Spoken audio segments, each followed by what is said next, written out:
of the old clock. The year, 1930. The place, the road to Titusville, where we find Nancy Drew behind the wheel of her blue roadster, pondering this question. Why did Emily Crandall, a girl whom Nancy knows only through their mutual friend Helen Corning, ask Nancy to drive all the way out to the Lilac Inn to see her? Does it have something to do with the fact that Emily's mother died barely a month earlier, leaving Emily to run the restaurant with only her guardian to help her? And more important, why, when she called, did Emily sound so desperate? The spunky teenager turns off the main road, blissfully unaware that Emily isn't all that waits her at the end of the driveway. No, Nancy Drew is about to get her first taste of the mystery, intrigue, and adventure that are to become her destiny.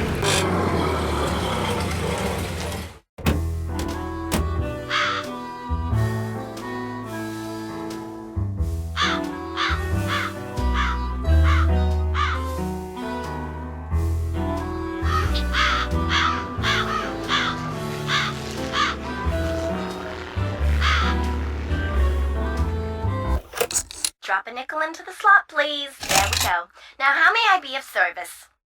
I'd like to talk to Carson Drew. His number is KL57187. Hang on a minute. Carson Drew speaking. Hi, Dad. Well, I see you got to Titusville okay. The car ran like a top. It ought to. That's a fine car. You treat it well, it'll treat you well. Listen, as it turns out, I just called there and left a message for you to call me. You did? I need to get some documents from a colleague over there. I thought since you were in the area, you could pick them up, save him paying postage. Sure. What's the address? He said he'd just leave them for you at the telegraph office. Just drive into town and look for Tubby Telegrams. He said you can't miss it. Will do. These papers are extremely important, Nancy. I will pick them up, Dad. Good. Remember, watch your gas gauge and get gas when you're low so you don't run out. And try to avoid potholes. The more you hit, the likely it is you'll wind up with a flat. Yes, Dad. And if you do get a flat, take it off and put on your spare, and then head straight to a gas station and get it fixed. Yes, Dad. All right, lecture over. Have you found out why Miss Crandall asked you to visit? Not yet. You've done your daughterly duty, now go see Emily, and after that... I know. Pick up those documents. That's my girl. Goodbye, Dad. Take care.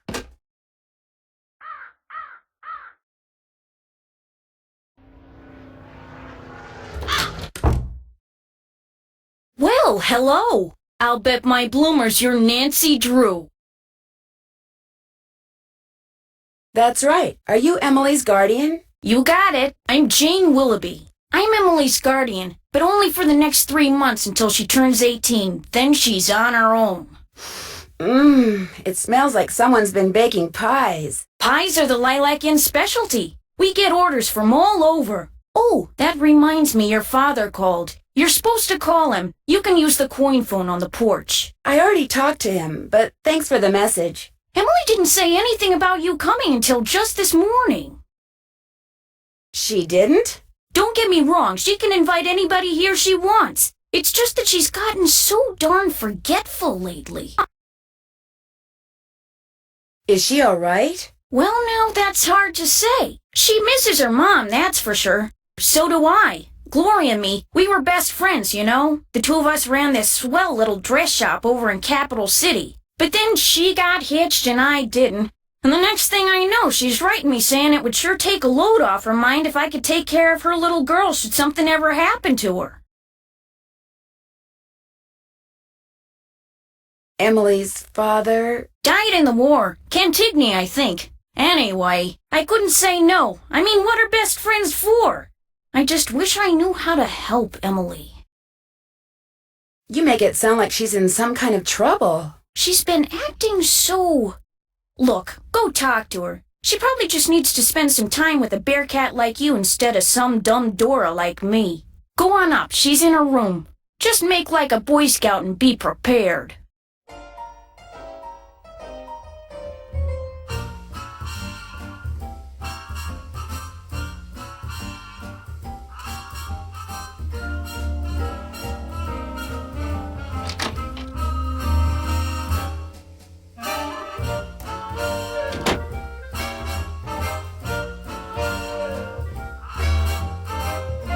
Nancy, hi. Welcome to the Lilac Inn. Oh, and before I forget, thank you for that nice note you sent me when Mom died. It meant a lot to me. Well, I lost my mom too, years ago. I kind of know how you feel. You and I may not be best friends or anything, but you're still one of the nicest people I know.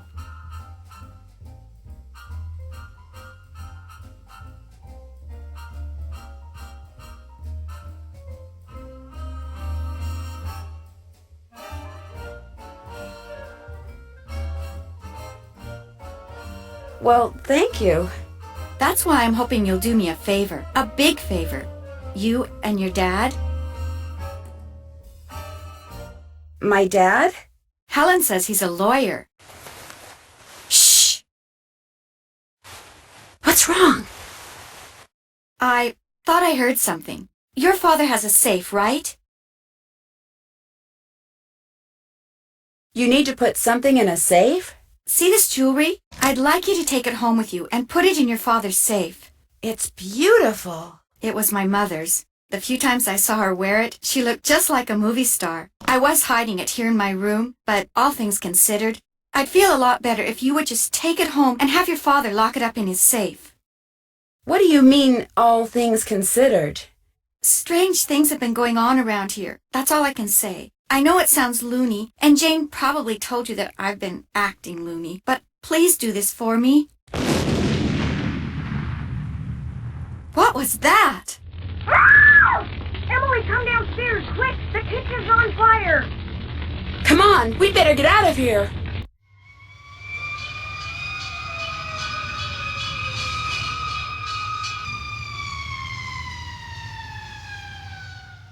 This is horrible, just horrible. The fire chief says the stove was completely destroyed and there's smoke damage everywhere. The inn will have to shut down for months, maybe even for good.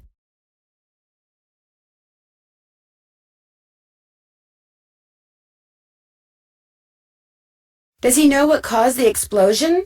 It looked to him like one of the burners on the stove had been left on. The flame either went out or was never lit, but anyway, something made a spark and boom. He said insurance companies are very reluctant to pay out when things look hinky, and that's when times are good. Who was in the kitchen this morning? Emily was the last person to use the stove. Like I said, she's been real forgetful lately. I think she's pretty upset. But it's not her fault. What with her mom passing away barely a month ago, and me showing up, this total stranger doesn't know the first thing about kids or running a restaurant, and her trying to do everything all by herself. It's just too much, that's all. Who wouldn't go a little off their nut? I better get that. The line to the regular phone got burned up in the fire, so now the only phone we got is the coin phone on the porch. Excuse me. Oh, no! Emily?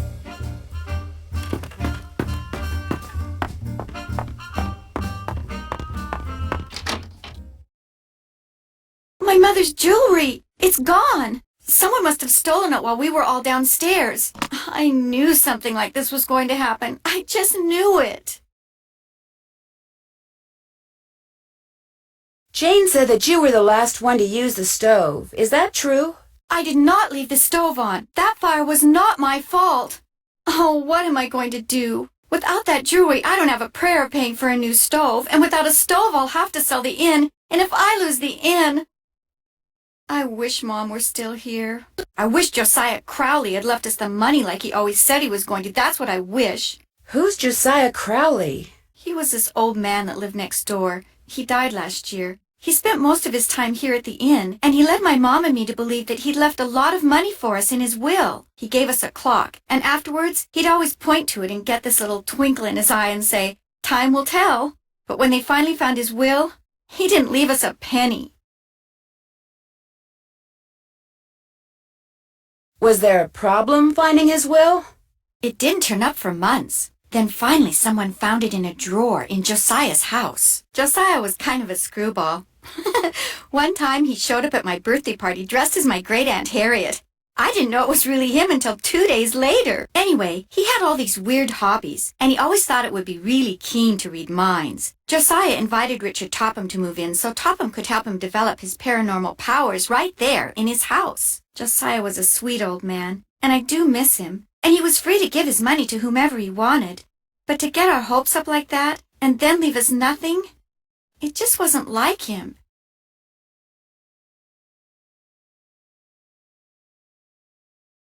Where is Richard Topham now? He still lives in Josiah's house, which is right down the path out back.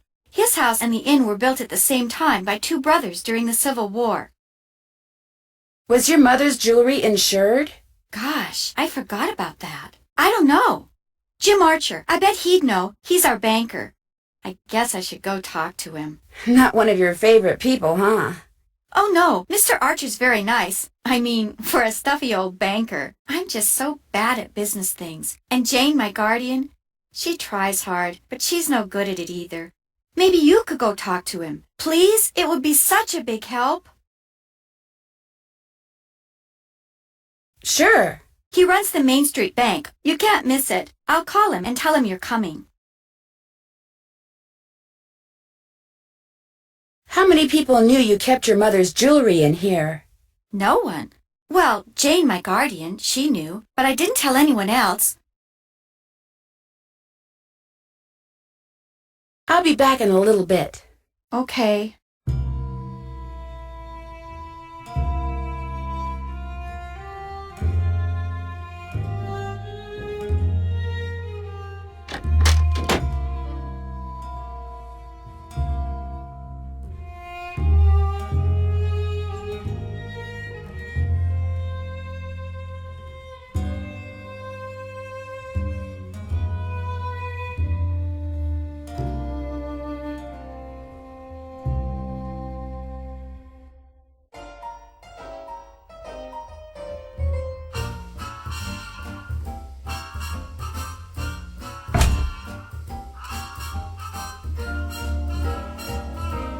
Looks like I need to get the bird from one side to the other.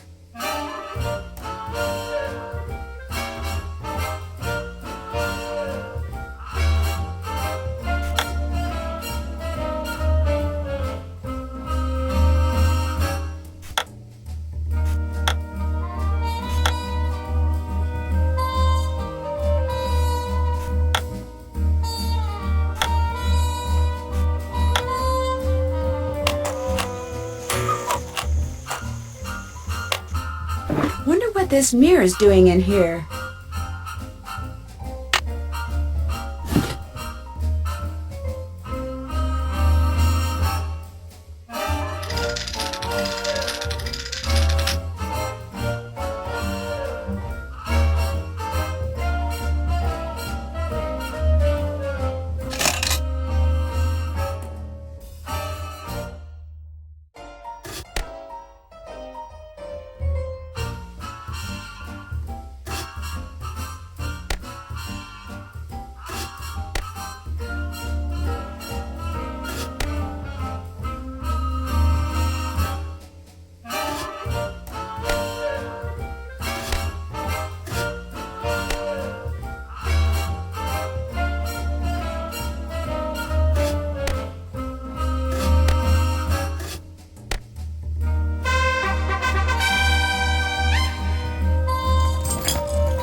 Got it.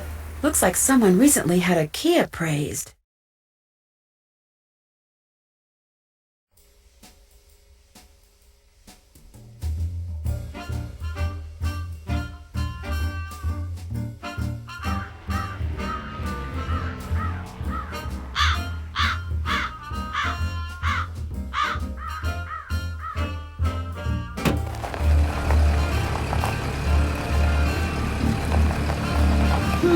That car I saw before is gone.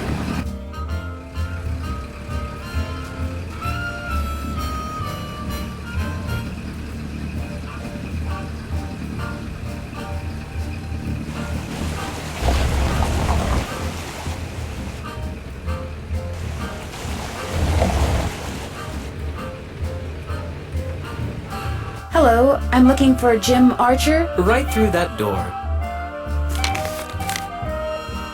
Hello! Are you Nancy Drew?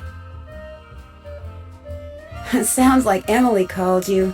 Yes, ma'am. Jim Archer. I'm founder, president, manager, and just about everything else you can name when it comes to this fine enterprise. I hear that some businesses aren't doing so well these days. Ever since the stock market crashed, one business after another has closed, including banks. President Hoover keeps saying that a recovery is just around